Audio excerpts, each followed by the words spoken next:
Vía Pública. ¿Cómo están ustedes? Muy buenas noches, bienvenidos a Vía Pública. Esta ha sido la jornada más dura con respecto a la situación del COVID-19 en nuestro país. Nos estamos acostumbrando a que cada día es más duro que el anterior. Es lo que se sabe que iba a pasar, lo que no sabemos cuánto más duro, hasta cuándo va a seguir siendo más duro. Esto ha pasado en muchísimos países del mundo.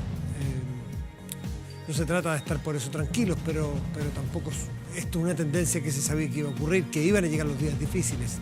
Los fallecidos por el coronavirus en las últimas 24 horas, en la última información entregada por el gobierno, llegó a 22 personas, la cifra más alta desde el inicio de la pandemia. Además, tiene una proporción muy alta de personas que no tenían una enfermedad de base, una patología sabida, un tratamiento en curso. Es decir, personas que tenían probabilidades menores de morir, por así decirlo. Bueno, esta mañana la autoridad sanitaria dio a conocer este balance justamente en cómo se avanza en el coronavirus en el país, su tratamiento, cómo lo enfrentamos, reportando un aumento de más de 2.600 casos nuevos. De estos, 2.300 pacientes con síntomas, 358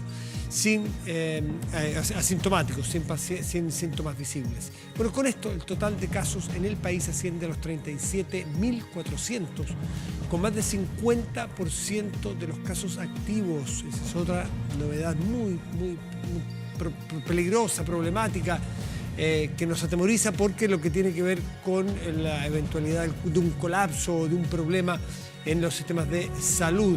Riesgo de contagio entonces también muy vivo para el resto de la población con tantos casos activos. Además, según las cifras entregadas por el Ministerio de Salud, más del 84% de los contagios sigue centrado en la región metropolitana. Zona, voy a insistir con eso, no es una equivocación, es el concepto. Zona que legalmente entra mañana en cuarentena a las 22 horas. Pero ya lo dijimos anoche, ya estamos en cuarentena. ¿Por qué hay que esperar que caiga el reloj, que caiga la guillotina de la prohibición de la autoridad? Como si nosotros no fuésemos personas inteligentes, autónomas, maduras, capaces de tomar decisiones, capaces de adelantarnos, capaces de colaborar socialmente y con la autoridad. Vamos a esperar que caigan las 22 horas para decir, ya no puedo salir. No, ya no podemos salir, salvo que sea estrictamente necesario para comprar un medicamento, comida, trabajar en trabajos esenciales. Tenemos que entender que ya hay una cuarentena, pero en rigor parte mañana a las 22 horas. Con esta medida, entonces, 38 comunas de la región metropolitana estarán en confinamiento obligatorio. ¿Cuál es la finalidad? Frenar, bajar, aplanar la curva de contagios en el país completo, porque en Santiago se concentra gran parte de estos casos. Vamos a la pregunta del día y tiene que ver si estás o no de acuerdo con el regreso de los vuelos comerciales, explicando que es, no necesariamente ahora, cuando se pueda, y con las restricciones de salud que haya que poner adecuadas a la realidad del momento donde se abra. No es tan simple como decir sí o no, blanco o negro. No vaya a entender a alguien que estamos preguntando si cree usted que mañana van a empezar a salir los aviones normalmente, ¿no? A partir de no va a haber quien se suba a un avión, quien quiera subirse a un avión. El regreso de los vuelos comerciales cuando corresponda. Ir viéndolos, ir abriéndolos, sí o no, está la pregunta planteada. Vamos a la mesa y nos comunicamos con Tomás Pérez Acle, que es el subdirector de la Fundación Ciencia y Vida, investigador del Centro Interdisciplinario de Neurociencia de la Universidad de Valparaíso, integrante de la mesa de datos. Además, Tomás, ¿cómo estás? Muy buenas noches y gracias por recibirnos en tu casa. Hola, buenas noches, Matías. Bueno, ustedes llevan mucho rato trabajando, ustedes y muchos otros grupos científicos, en los datos, en las proyecciones, en las estrategias, y sacaron un estudio que es particularmente interesante, que tiene que ver con los efectos de la cuarentena selectiva y dinámica. Y la verdad es que, dado que mañana empieza una temporada muy dura de cuarentenas, es bueno saber, con los datos acumulados, ¿qué es lo mejor o qué parece ser lo mejor para enfrentar cuarentenas? ¿Qué tipo de cuarentenas? ¿Con qué plazos? ¿De qué características? Bueno, mira, qué bueno que lo preguntas, Matías. Este es un informe que nosotros le entregamos al Ministerio de Ciencia allá por el 23 de abril, donde nuestro objetivo era comparar las cuarentenas dinámicas con la cuarentena total. Esto es una propuesta que la primera persona que la hace en el mundo es Neil Ferguson, que Sí. fue el epidemiólogo muy famoso, tristemente célebre ahora último, ¿no? En el Reino Unido. Sí. Él más o menos en marzo propone las cuarentenas dinámicas como una solución para no entrar en lo que se llama un total lockdown o una cuarentena total de los países, ¿no? Claro. Entonces, él en ese reporte... Dame un propone segundo, que lo Tomás. mejor- Tomás, Sí. cuando Neil Ferguson, que es un alcance de nombre con el historiador, para que no lo confundas, esto es un científico, que también es británico, en fin.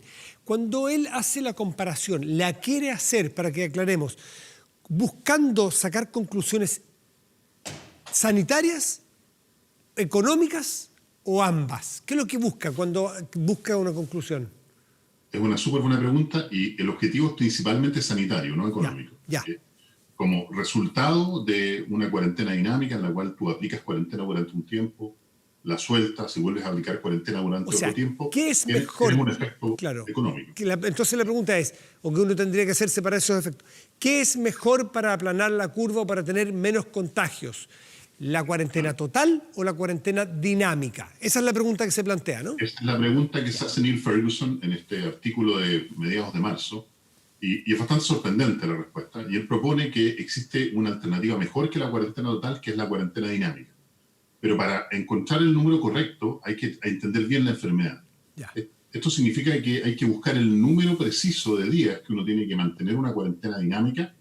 Se aplica la cuarentena dinámica durante una cierta cantidad de días, se suelta la región en la cual se aplica y se vuelve a aplicar y así sucesivamente a lo largo del tiempo. ¿Okay? Ya. Ese número es 14. ¿Y por qué es 14? Porque 14 calza con muchos de los elementos relevantes en esta enfermedad. En promedio, una persona que es asintomática va a ser infecciosa o infectiva por 14 días. Una persona que tiene síntomas severos, después de que pasan los primeros 5 días, va a ser infecciosa del orden de 15 a 20 días. Una persona que entra en respirador mecánico en promedio está del orden de 14 días. Por lo tanto, 14 parece ser un número muy interesante para proponerlo como una cuarentena dinámica. Ya. En este informe, lo que nosotros comparamos es la cuarentena dinámica aplicada de manera sincronizada en las comunas que se vaya a aplicar o en las regiones que se vaya a aplicar, todas aplicadas de manera simultánea, versus una característica selectiva, donde vamos a ir aplicando la cuarentena en algunas regiones y otras no. Ya. A ver, cuarentena dinámica es entrar y salir, ¿se entiende? De esa dinámica. Selectiva es lo que pasó hasta ahora en la región metropolitana, es decir, teníamos, por ejemplo, la mitad de Santiago, la mitad de Ñuñoa, una parte de Puente Alto, teníamos, qué sé yo, una parte de Independencia, después Independencia completo, Las Condes sí, después no, pero eso, que es un gran paño muy intercomunicado, que podría ser una gran comuna que administrativamente está dividida, pero es un gran grupo de personas, ¿no es cierto?, inmenso, con muchas comunas adentro, donde hay lunares sí, lunares no. ¿Eso les parece a ustedes o sus estudios les dan que eso es bueno o eso no es tan beneficioso? A ver, eso es lo que llamamos cuarentena dinámica selectiva. Claro. ¿Okay? Entonces nuestro informe lo que hace es comparar la cuarentena dinámica selectiva versus la cuarentena dinámica, pero aplicada de manera sincronizada a toda la región metropolitana. Como mañana, a partir de mañana.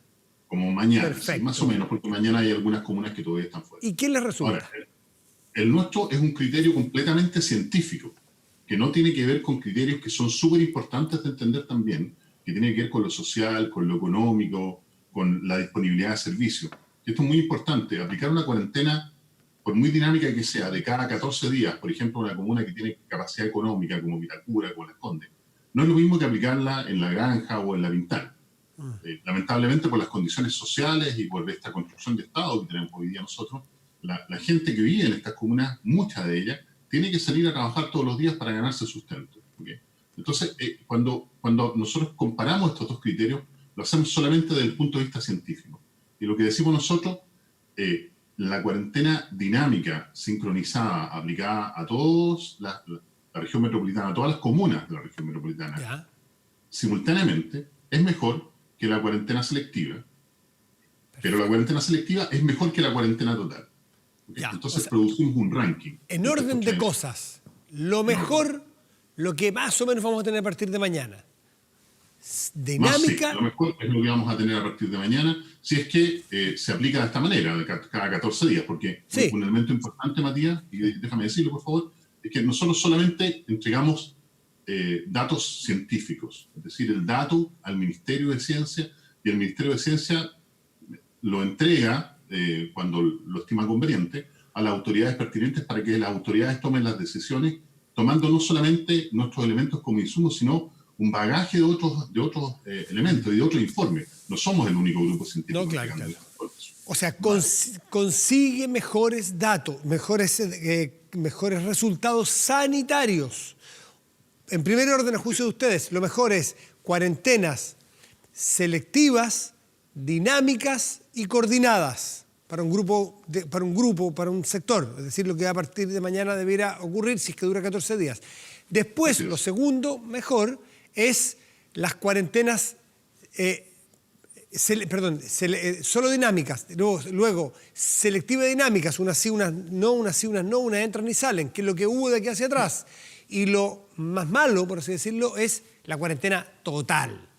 Eso es. Claro, lo peor de todo es no hacer nada, ¿no? Bueno, claro, es que eso es sencillamente vivir en otro planeta, ¿no?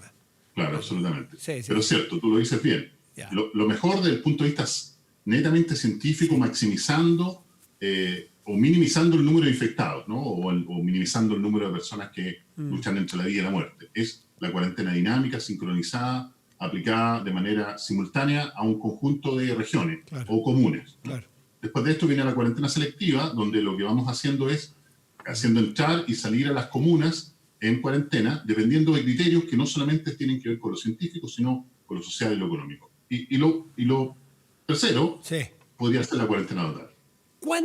¿Cuánto mejor es? ¿Cuánto rinde más una que otra? ¿Estamos hablando de diferencias sutiles o de diferencias que ustedes los números, porque esto es un estudio numérico, son modelos, ¿no? Sí. ¿O le da diferencias importantes como para que sea crítica a la decisión de uno u otro escenario?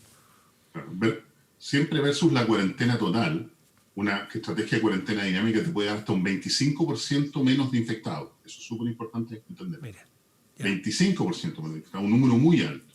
Ahora, entre cuarentena dinámica y cuarentena selectiva, va a ir dependiendo mucho de cómo uno va moviendo la cuarentena entre las distintas regiones. Cuáles son los criterios para entrar o sacar a las comunas de cuarentena, ¿no?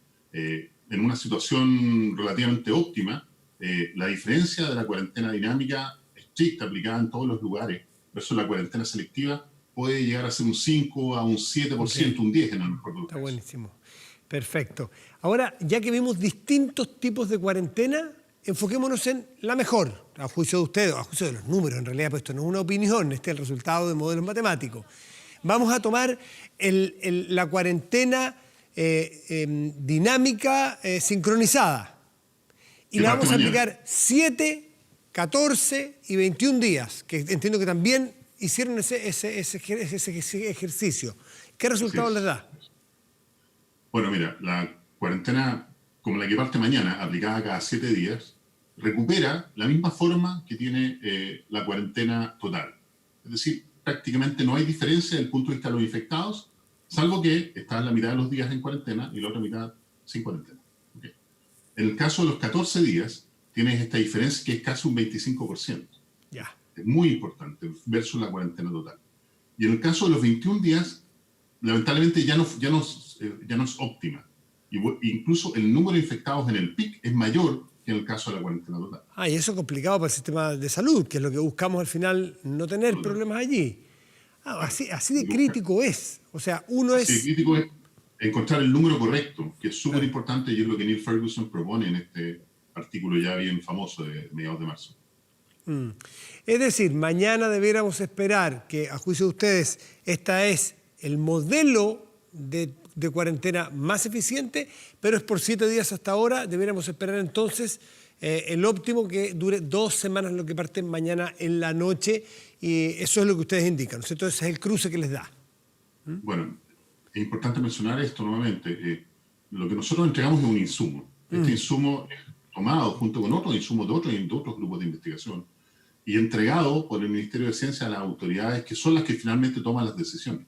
Y estas decisiones se toman no solamente mirando estos números que son muy fríos. Hay hay elementos socioeconómicos, elementos de servicio, otros elementos que son importantes de ser tomados en consideración para aplicar las cuarentenas. Perfecto. Ya, pues está comprendido entonces, ahora hay que ver cómo se cumple, porque una cosa es decretar una cuarentena y otra cosa es que la cumplamos. O sea, por eso es interesante invitarte a ti, que tú nos cuentes por qué 14 días es fundamental y no estar 7, o por qué no estar 20, por qué no es bajarlo todo siempre, por qué estamos intentando llegar a través de la ciencia a respuestas más eficientes.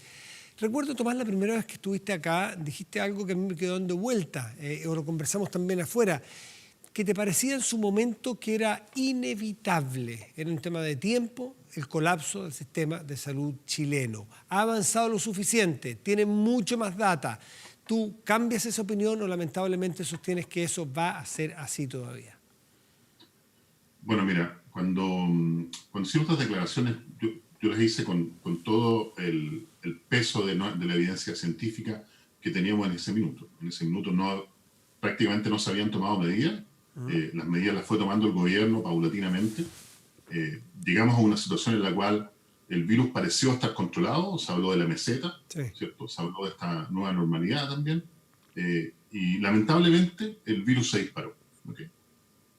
Y más que entender si realmente la proyección que nosotros hicimos en su minuto se está cumpliendo hoy día, que lamentablemente vemos que estamos muy cercano a la saturación del sistema sanitario. La encuesta de la Sociedad Chilena de Medicina Intensiva lamentablemente así lo demuestra. Sí. Tenemos hoy día 4 servicios de salud con las camas UCI y UTI por sobre el 75% de utilización.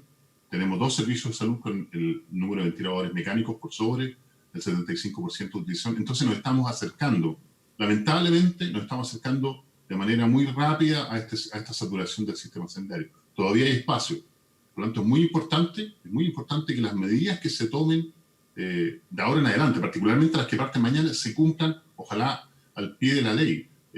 Para muchas personas, una cuarentena aplicada en las comunas más ricas, en Vitacura, Las Condes, qué sé yo, podría ser una vacación, ¿no? Y eso lamentablemente es así. Pero hay un montón de otras personas que viven en otras comunas de la ciudad que tienen que necesariamente salir de sus casas.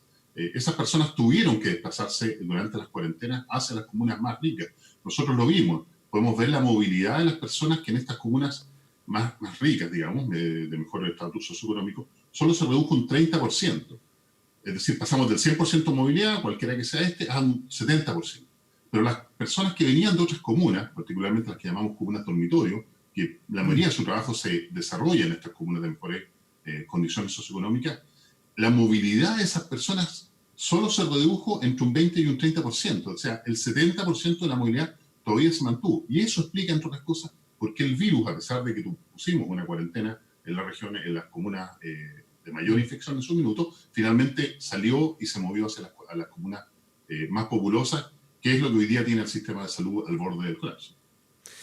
Tomás Pérez-Acle, te quiero dar las gracias por estar esta noche conversando y compartiendo datos, reflexiones, análisis numéricas, científicas. No son opiniones las que das, sino que son modelos científicos que tienen el respaldo de una organización como la que tú estás, que es la Fundación de Ciencia y Vida, y me imagino que la ciencia en general está respaldando, porque hay muchos grupos científicos trabajando, esta data que permite tomar las decisiones. Así que estaremos atentos a cómo progresa y te molestaremos pronto nuevamente, Tomás. Muchas gracias.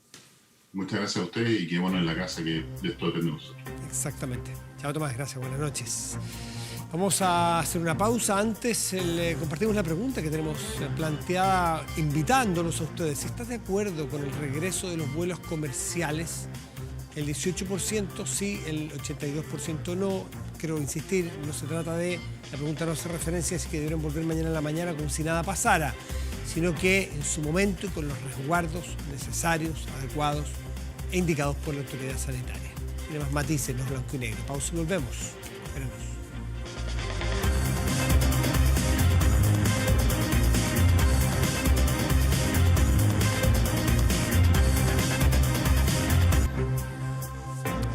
Estamos de vuelta aquí en Vía Pública y tomaremos contacto con el diputado de UDI, Jorge Alessandri. Diputado, muy buenas noches, gracias por recibirnos en su casa. Hola Matías, buenas noches, muchas gracias por el contacto. Sí, bueno, muchísimas gracias. A ver, hay variados temas, pero quiero partir por este motín que hubo en Colina 1 que dejó tanto gendarmes como internos heridos.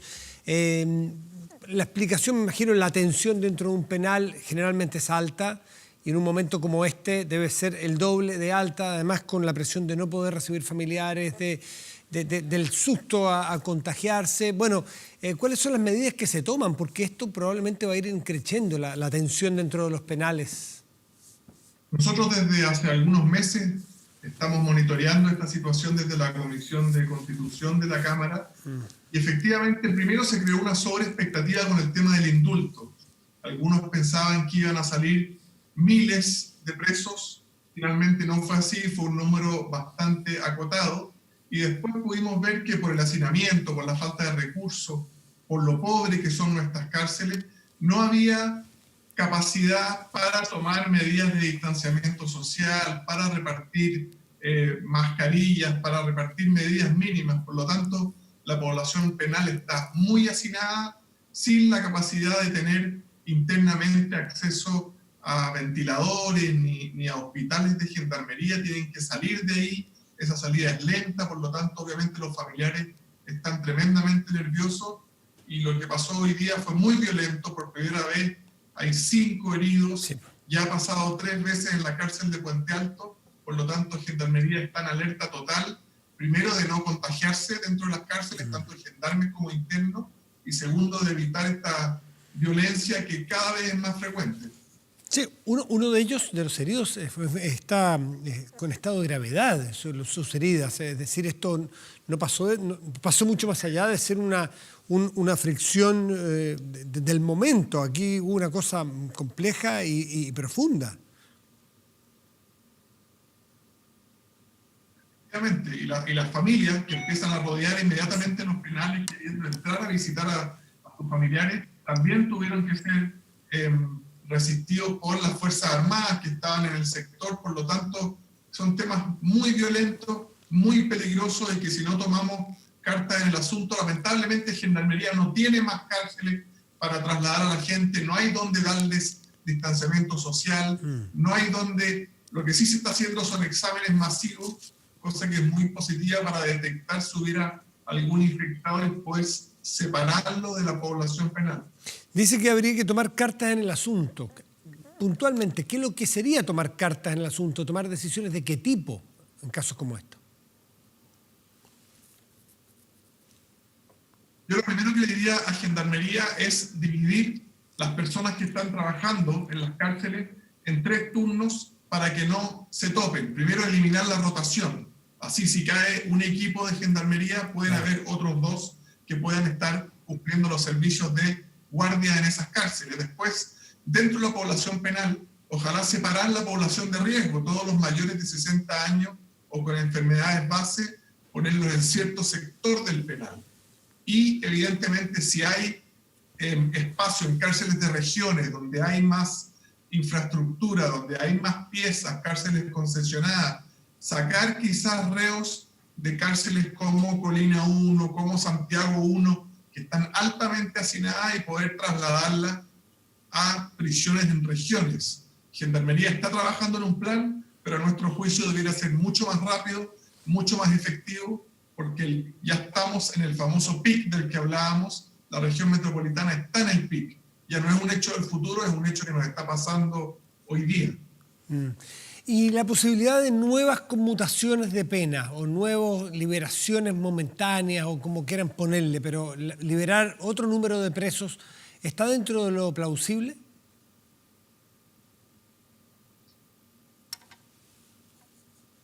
No lo sé si el Ejecutivo ha pensado hacerlo. Yo no creo que en el Congreso haya agua para otra conmutación de pena. Han habido ciertos problemas con los reos que salieron, han delinquido, sí. Han vuelto incluso a cometer violencia intrafamiliar a aquellas personas que estaban por delitos violentos. Por lo tanto, creo que no hay apoyo político para una medida así. Sí hay apoyo político para que Gendarmería tome medidas, pero no para otro indulto o conmutación de pena.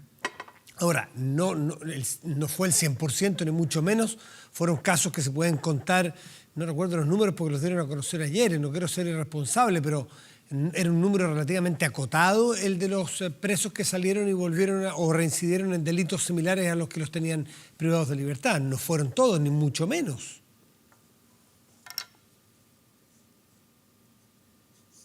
Evidentemente que no, pero dígale usted a una mujer que fue atacada por la persona que la había atacado antes, que fue solamente una persona en 1.300.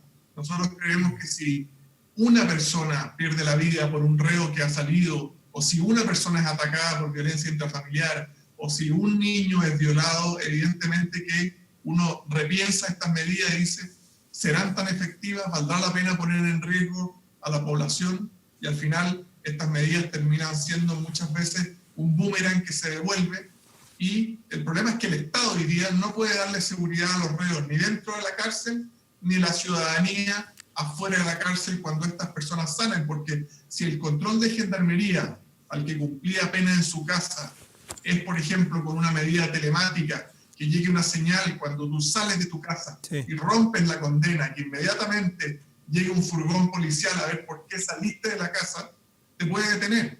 Pero eso no estaba ocurriendo, no tenemos probablemente los medios tecnológicos para eso, por lo tanto no podemos asegurar a la población que el que se va con pena conmutada a su casa va a permanecer en la casa. Y ese es el tremendo problema que tenemos.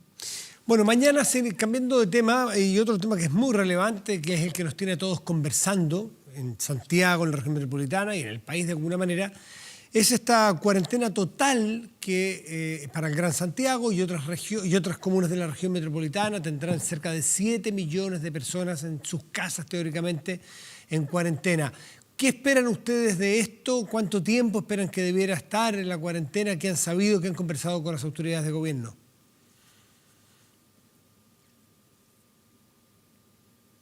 Bueno, primero es una medida, como decía antes, el pic ya llegó a la región metropolitana, así que estas 2 semanas que vienen son las 2 semanas para cuidarse más que nunca, para no salir a menos que sea imprescindible. Y yo quisiera llamar la atención también, hablamos siempre de la fase 3, 4 o 5 de la pandemia, del coronavirus, pero yo diría que también entramos a la fase 3 para el comercio, para las pymes, para esa crisis social que viene después. ¿Y por qué digo fase 3? Porque ayer todas las pymes que tienen personas contratadas pagaron las cotizaciones previsionales del mes de abril. O sea, ya han pagado sueldos de marzo en pandemia, sueldos de abril, cotizaciones de abril, y ya se acercan los sueldos de mayo. Por lo tanto, la gran mayoría de las empresas no va a poder resistir más allá de 2 meses. Aparte de esta crisis de la pandemia que nos ataca con 2.600 casos, ya estamos entrando al 3er mes en que muchas pymes, empresas medianas, empresas grandes, se financian con venta cero. Me refiero al turismo, a los servicios, a los restaurantes. Por lo tanto, esa es la segunda pandemia que se nos viene. Por eso que muchos creemos que esto va a ser para muy largo, no solamente la parte de la enfermedad, sino que la crisis social que viene después. Aprovechar de hacerle un llamado a los bancos. El famoso crédito FOGAPE en línea COVID no ha sido lo suficientemente rápido, ha llegado información distinta, a muchos pymes les han dicho que no, a otros les han pedido aval, a otros les han pedido que garantice de alguna manera con una garantía, con un inmueble ese crédito. Por lo tanto, pedirle a los bancos que en esta situación extrema se pongan la camiseta por Chile y puedan reaccionar rápido.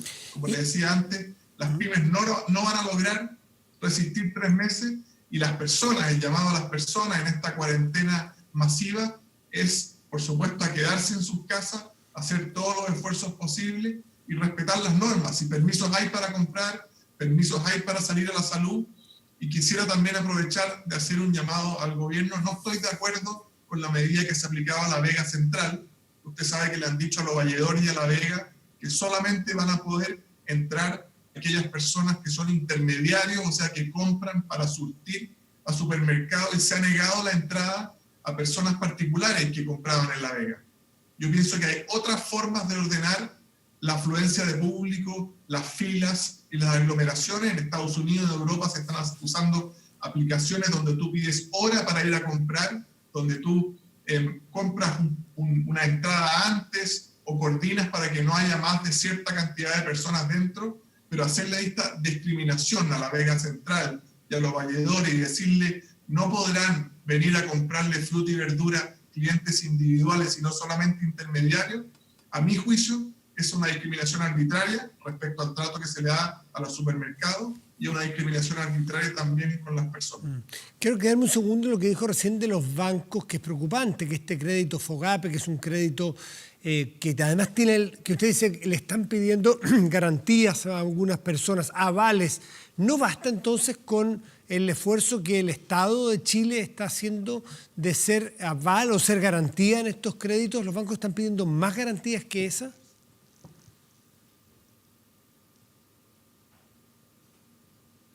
Es tan grave la situación que junto a un grupo de diputados de la bancada de la UDI, con Javier Macaya, con Isa Cor, fuimos a la Comisión del Mercado Financiero a denunciar esta situación con casos concretos, RUT de empresas, nombres de empresas y los correos electrónicos de los bancos donde le respondían: podemos acceder a este crédito, pero ¿quién va a ser su aval? Podemos acceder, pero siempre que tal inmueble quede en garantía.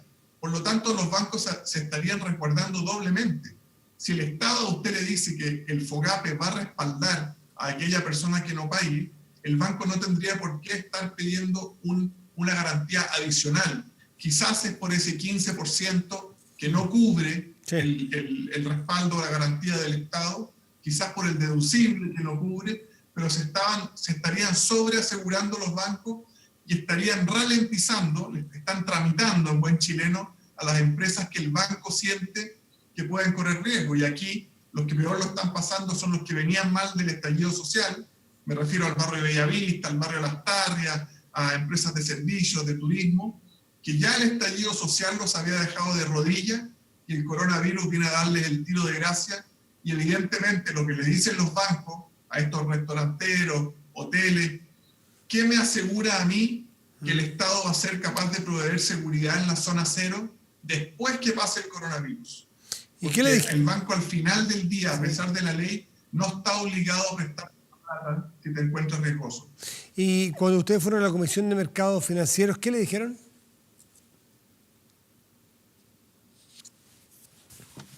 Bueno, Joaquín Cortés, que es el presidente, nos pidió todos los antecedentes. Él tiene un equipo de fiscalizadores, evidentemente no están fiscalizando in situ en los bancos, pero sí por vía telemática. Él tomó estos casos y en algunos de los casos hemos sabido que los bancos han tomado otra posición, les han dado más facilidades, les han otorgado ciertos créditos, no con la velocidad que querríamos, pero que al menos los bancos sepan que la CMF los está mirando y los está mirando muy de cerca. Jorge Alessandri, diputado de la UDI, en el día previo que parte esta cuarentena, en días tensos por lo que ocurrió en las cárceles, y esto que nos acaba de decir, que es muy relevante, el cómo están actuando los bancos respecto de la entrega de créditos con garantías estatales, que apareció en un momento como una solución muy interesante, sobre todo para pequeñas y medianas empresas, y que, según denuncian ustedes, no está siendo como al menos lo esperaban. Me imagino que tendrán un tiempo, diputado, para esperar la respuesta y tomar alguna medida, porque esto tiene que activarse, ¿no? Efectivamente, con la rapidez que el mercado necesita, como te decía antes, Sí. Las pymes ya están pagando el tercer mes de sueldos y de cotizaciones previsionales sin ventas. Por lo tanto, si el banco llega en 3 semanas más, la empresa no aguantó. Nosotros tenemos en mi distrito el emblemático caso de la Fuente Alemana, 38 trabajadores, 120 millones al mes de ventas antes del estallido social, que cae a cero y tuvo que cerrar. El propietario tuvo que cerrar. Por lo tanto, no es solo que te abran la línea, sino que los bancos logren que esa plata llegue rápido a las cuentas corrientes. Y evidentemente reconocer que solo el 20% de las pymes tiene bancarización, tiene acceso a los bancos, y por eso es tan importante este fondo que están haciendo las AFP, por ejemplo, para poder prestar plata a las pymes, o las fintech, que son las aplicaciones tecnológicas que permiten prestar plata sin pasar por un banco, para que las personas que no están bancarizadas no tengan que llegar a factoring o a otros tipos de créditos carísimos. Las empresas medianas y pequeñas necesitan agua, y esa agua es financiamiento, no solo que te lo aprueben, sino que te lo depositen en la cuenta. Así que un llamado muy fuerte a los bancos a que ponerse la camiseta en este momento no sirve que lleguen en un mes más, en un mes más las pymes ya van a estar cerradas o quebradas. Diputado Alexander, muchas gracias y muy buenas noches.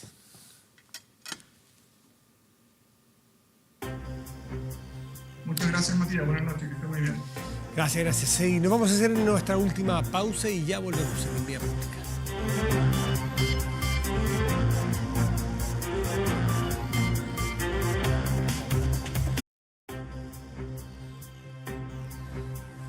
En tiempos de pandemia, los niños no deben dejar de aprender. WebClass entrega continuidad pedagógica a colegios en Chile con módulos de planificación, evaluación de aprendizaje, recursos digitales, compromiso parental, aulas virtuales y administración. Más de 1 millón de alumnos asisten hoy virtualmente a clases. WebClass, líder en tecnología educativa. Más información en webclass.com. Vamos inmediatamente a la pantalla y revisamos el resultado. A la pregunta que les planteamos hoy tiene que ver con la apertura de la aviación comercial. Si están de acuerdo o no, el 18% sí está de acuerdo.